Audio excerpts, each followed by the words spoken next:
Bonjour, je suis le docteur Michi, cardiologue à l'hôpital de Montluçon, rédacteur en chef de la revue Cardio-H. On va discuter aujourd'hui avec le professeur Jean Marcot du congrès EuroPCR 2022 qui vient de se finir à Paris. Donc, je rappelle que ce petit interview sera retranscrit sur notre revue Cardio-H. Bonjour, professeur Marcot, comment allez-vous? Bonjour, très bien, après cette semaine échangée à EuroPCR. Oui. On vous remercie d'avoir accepté notre invitation. Une première question. Vous êtes le promoteur et le créateur du congrès EuroPCR et bien évidemment président de la famille PCR. Pourriez-vous nous expliquer quelle est la particularité de ce beau congrès en cardiologie interventionnelle? Qu'est-ce que ce congrès apporte? Très bien. Alors, depuis le tout début, depuis le premier congrès qui a eu lieu en 89, l'esprit et l'objectif avaient été le suivant. Premièrement, amener les participants à une auto-réflexion critique sur les connaissances et les expériences des uns des autres, partager cette expérience. Ceci avec une vision fondamentale, aider tous les participants, les professionnels de santé qui participent, à répondre à la question fondamentale qui impacte notre vie au quotidien. Quelle est la meilleure option d'approche thérapeutique ou de stratégie technique pour chaque patient, considéré individuellement, en prenant en considération ses particularités cliniques et sa présentation, et basé sur la réflexion clinique, l'autoréflexion critique sur les connaissances, les expériences locales, et ceci en prenant en considération les contraintes locales de chaque praticien. Voilà, depuis le début, l'objectif fondamental. Autrement dit, on résume la réflexion sur l'information plutôt que délivrer de l'information. Et toujours en comment régler un problème particulier. D'accord, je vous remercie. Alors, quels sont les aspects qui vous ont impressionné lors de ce congrès 2022, surtout sachant que c'était un congrès en présentiel juste après le Covid? Alors bien sûr, je ne peux pas m'éviter de dire la joie de tous les participants de se retrouver. Là, c'est quand même un grand côté émotionnel que tout le monde arrive à se retrouver physiquement. Cette communication digitale étant parfaite, mais ayant quand même quelques limites. Bien, alors quels sont les différents aspects qui m'ont frappé en prenant du recul? Alors, premièrement, le progrès indiscutable dans tout ce qui est prothèse valvulaire, on dirait le structurel, mais essentiellement le traitement par voie percutanée des affections valvulaires. Avec le recul, quand on regarde un petit peu comment cela évolue, comment sont traités les malades, que ce soit pour des sténoses aortiques ou des infections mitrales, j'ai notamment assisté à une démonstration de mise en place d'une valve mitrale chez un patient âgé qui avait une hétérogreffe mitrale dégénérée. C'est quand même spectaculaire quand on sait la difficulté que cela représente dans la vie courante. Je trouve que là, c'est fantastique. Au niveau de la pathologie coronaire, j'ai été frappé par la réflexion critique sur la resténose intrastente qui a eu lieu dans de nombreuses sessions. Autrement dit, il commence à avoir une prise de conscience par un certain nombre de praticiens que la solution de mettre en place très rapidement un stent actif, 1, 2, 3, 4, 5, plus ou moins long, d'arriver à couvrir toutes les corollaires parfois, n'est peut-être pas la solution idéale, car même si on n'en parle pas, les études, les registres bien montrés montrent que la rhéténose intra-stent est maintenant de l'ordre de 13, 14, voire 17%, 18% dans certaines pathologies. Ce qui est quand même, et ça à 2 ans, 3 ans ou 4 ans, c'est-à-dire assez tardivement. Et c'est quand même une prise de conscience importante dans la vie, dans l'évolution de la cardiologie interventionnelle. Et maintenant, les résultats obtenus par les technologies qui permettent à des ballons de délivrer la drogue antiproliférative au moment de l'angioplastie et ensuite de laisser le vaisseau libre de tout matériel agressif à distance est quelque chose qui m'impressionne et qui m'a impressionné, puisque elle aboutit à des taux de mise en place de stent de moins de 10%, disons aux environs de 10%.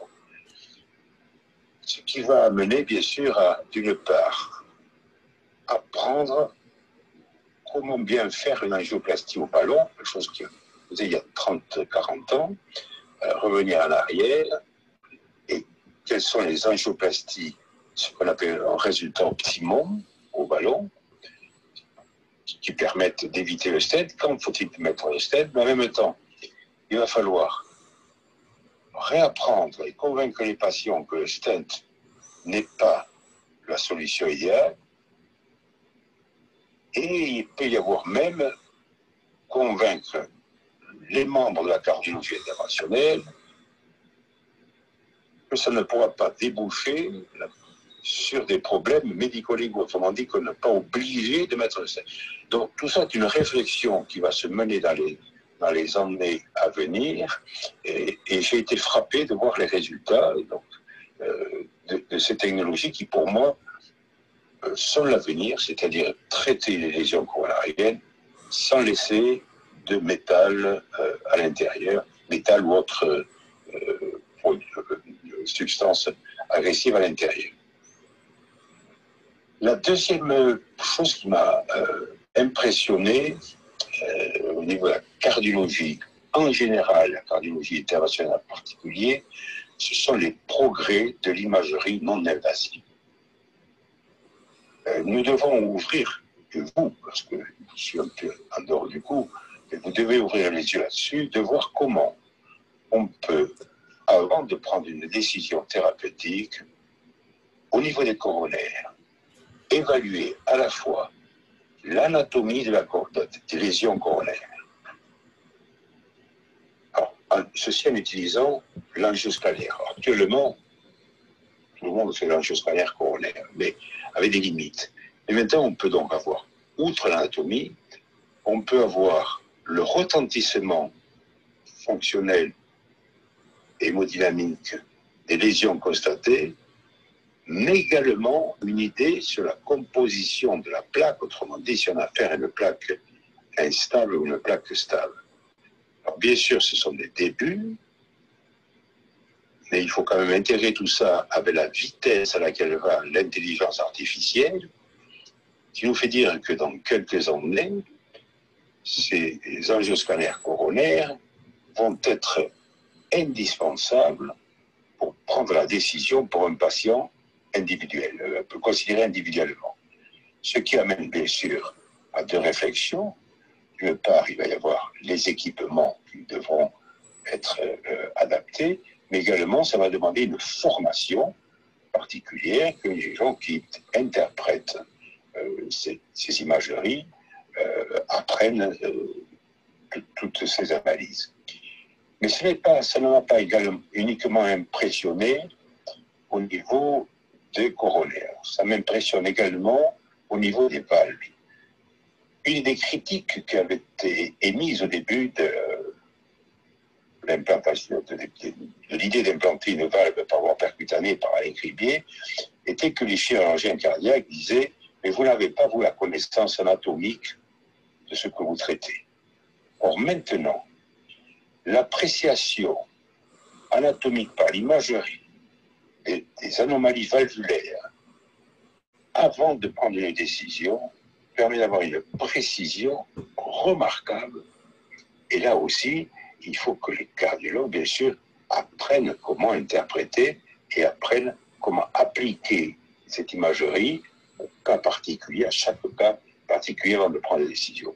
Ça, ce sont deux techniques qui m'impressionnent et qui, je pense, dans les années à venir, hein, là, c'est du court terme, doivent être pris en considération par tous les cardiologues internationaux. Alors, si on va un peu plus loin sur le futur, la robotique. Alors, si on réfléchit sur l'angioplastie faite par le robot, avec sur la main de l'homme, le problème de la radiation, de l'irradiation est un faux problème. Ça, je ne pense pas que ce soit l'objectif.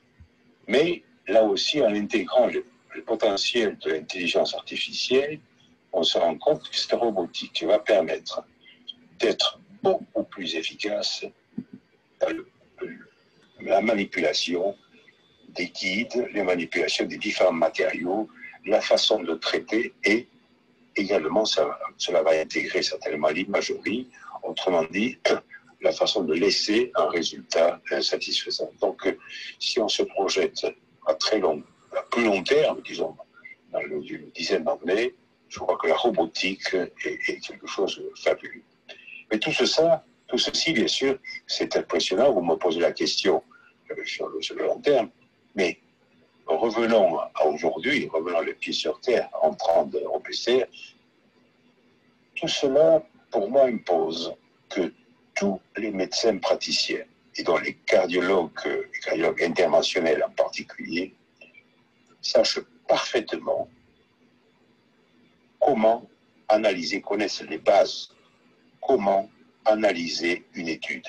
Puisque au début, j'ai dit c'était sur la réflexion critique sur les connaissances, il faut développer le concept d'auto-réflexion critique.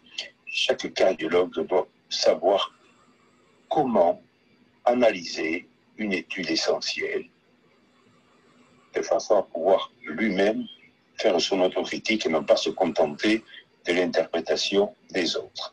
Et deuxièmement, en même temps, bien sûr, dans tout ce monde peut-être futuriste, il y a avoir les notions fondamentales d'économie de santé, parce qu'il va falloir intégrer tout ça dans une économie de santé bien gérée. Voilà, je ne sais pas si j'ai répondu à vos questions, Alexandre. Vous avez tout à fait répondu aux questions. On vous remercie, professeur Marco. Et bien évidemment, on ne peut pas, comme cardiologue, on ne peut pas avancer, même comme cardiologue interventionnel, sans y avoir la formation correcte. Et cette formation vient de se faire aussi lors des congrès, et donc notamment lors de congrès EuroPCR, qui est le congrès le plus important en cardiologie interventionnelle dans le monde. Donc, moi, je vous remercie pour votre temps et on vous attend bientôt au CNCH et à notre congrès CNCH. Ce sera avec un grand plaisir de vous rencontrer et de comprendre comment vous faites évoluer tout ceci pour régler vos problèmes au quotidien, parce qu'en fait, c'est ça. Et c'est un peu l'esprit de l'EuroPCR, comment régler les problèmes au quotidien. On vous remercie, professeur Marco. Bonne journée. Merci Alexandre. Merci.